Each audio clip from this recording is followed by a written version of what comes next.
Agora eu quero falar com você de um assunto muito sério, né? Que as pessoas estão falando há já tanto tempo e agora tem se intensificado com o aumento da doença.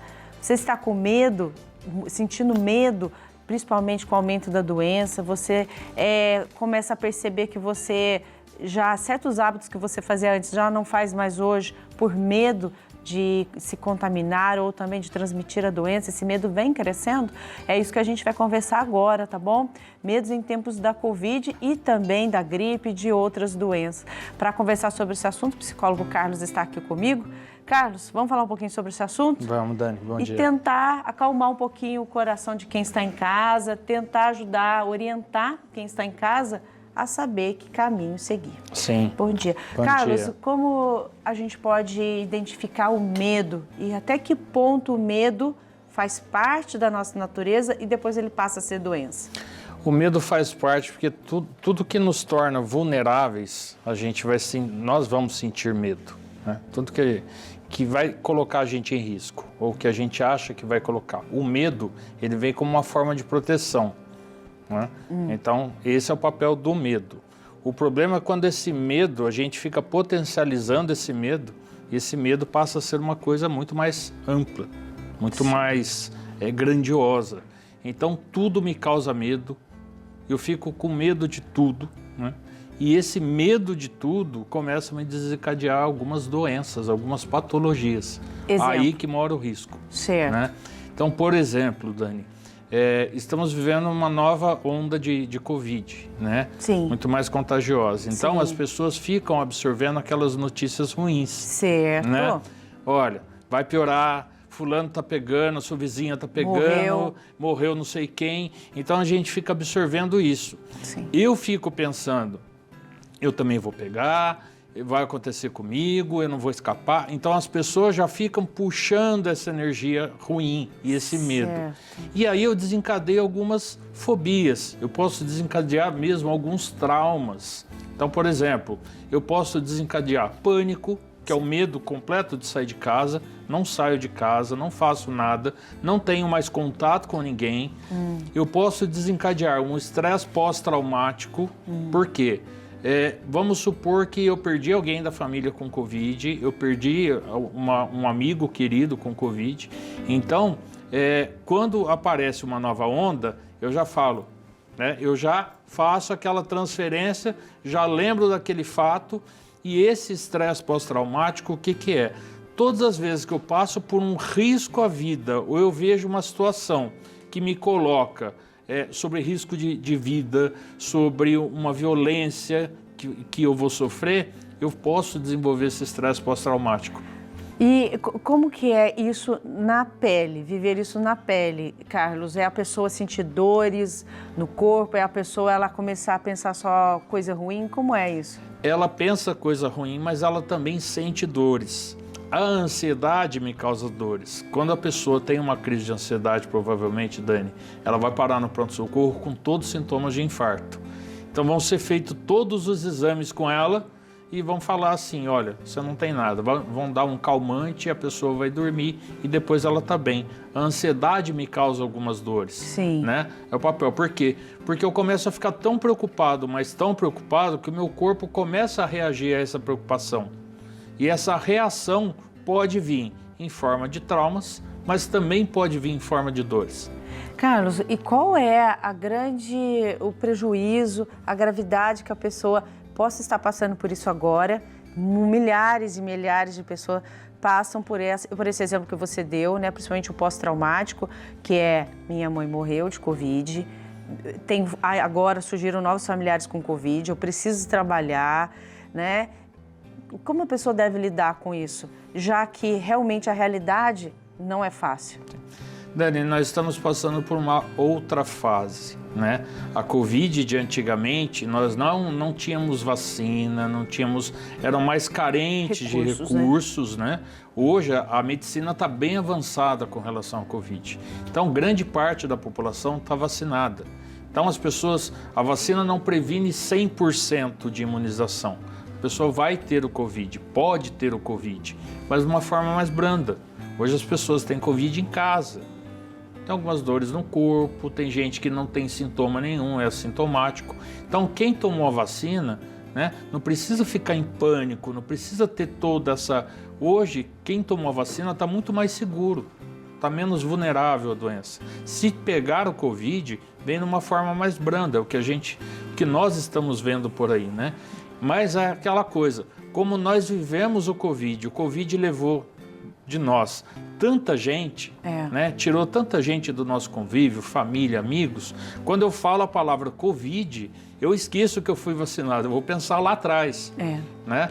As pessoas sempre pensam lá do negativo das coisas, é sempre o pior, né? Então, o Covid é aquele sinônimo de morte, vou morrer. Sim. Né? E não é bem assim mais hoje, né? Não. Aí que você chega num ponto que eu quero perguntar, né? Especialmente para você que esteja vivendo isso, o medo, a insegurança e, assim, dá a sensação que realmente o nosso cenário não é um cenário bom.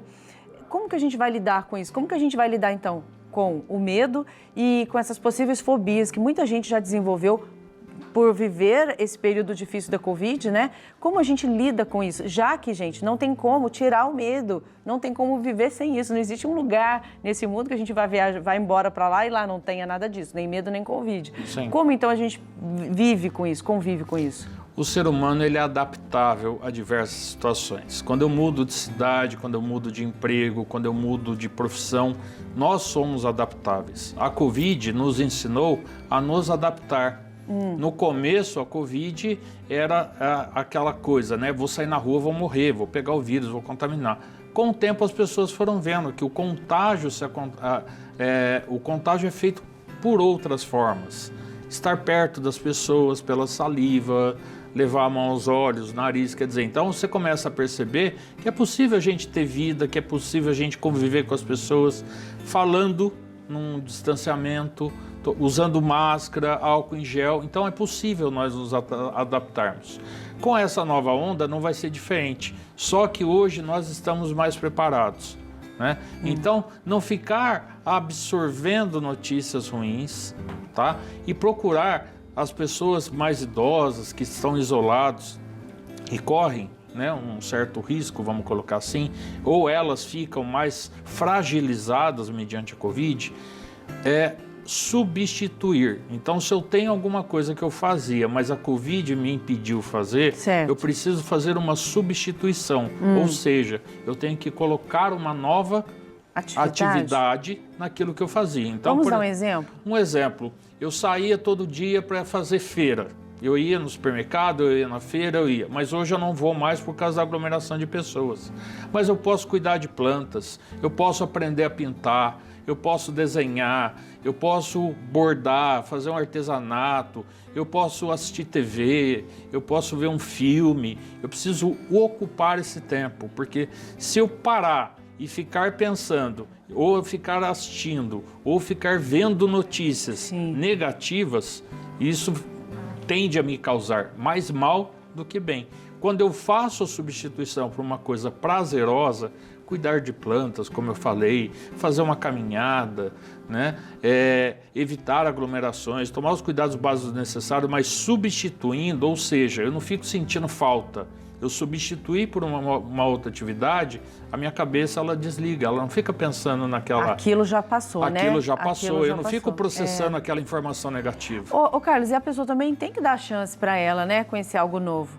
Porque a gente realmente, tem muitas pessoas, muitas senhoras, falam, mas eu gostava tanto de ir no meu grupo lá do Pilates, eu fazia ginástica lá no centro social da minha cidade, agora não tem mais. Mas a gente precisa, ok, tudo bem, por pouco tempo, daqui a pouco eu volto, mas deixa eu conhecer outras coisas, né? A pessoa que está em casa agora sofre de ansiedade, está desenvolvendo, percebeu com a nossa conversa aqui que ela pode ter desenvolvido alguma fobia, alguma doença. Como ela procura ajuda, Carlos? Vamos pensar assim num cenário mais difícil, né? De uma pessoa que esteja não tenha condições de pagar um plano, ou então uma pessoa que precisa de ajuda. Olha, Dani, é fundamental que todas as vezes que eu esteja passando por uma dificuldade e não consiga lidar com essa dificuldade, eu preciso buscar ajuda.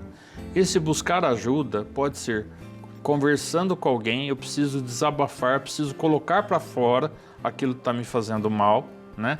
Para as pessoas que não têm muitas vezes condição de buscar um psicólogo ou entrar conseguir um psicólogo pela assistência social, é um pouco mais demorado, eu preciso conversar. Conversar faz bem.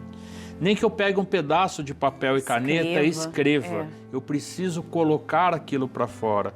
Mas sempre buscar informações, né? Sim. Ficar atento aos meios de comunicação, buscar informações, como eu devo fazer. Informações que sejam as melhores possíveis, né? De fontes Sim, boas, fontes seguras. Por exemplo, o Ministério da Saúde. Entrar no site do Ministério da Saúde, buscar as informações ali, porque tem muita fake news por aí, falatório, né? Exatamente. Então eu tenho que buscar informações seguras, mas o mais importante é eu não guardar esse sentimento, é eu colocar para fora. O fato de eu pegar um papel, uma caneta e escrever, eu estou colocando para fora. Isso isso é um grande processo que a gente precisa fazer para melhorar, né? Exatamente, porque antigamente, né, as meninas principalmente tinham os diários, né, que escreviam. Então a gente tem que voltar a ter esse hábito de escrever, porque na hora que eu escrevo, eu coloco para fora. Então aquilo sai de dentro de mim, me deixa mais leve. É como se eu estivesse contando para alguém ou falando para alguém. Isso vai me deixar mais leve, vai me deixar melhor. Tá aí a grande dica, gente, uma grande orientação do Carlos para você que esteja vivendo isso. É importante a gente se cuidar. Carlos, muito obrigada, viu? Eu que agradeço, é um prazer estar aqui. Prazer é nosso.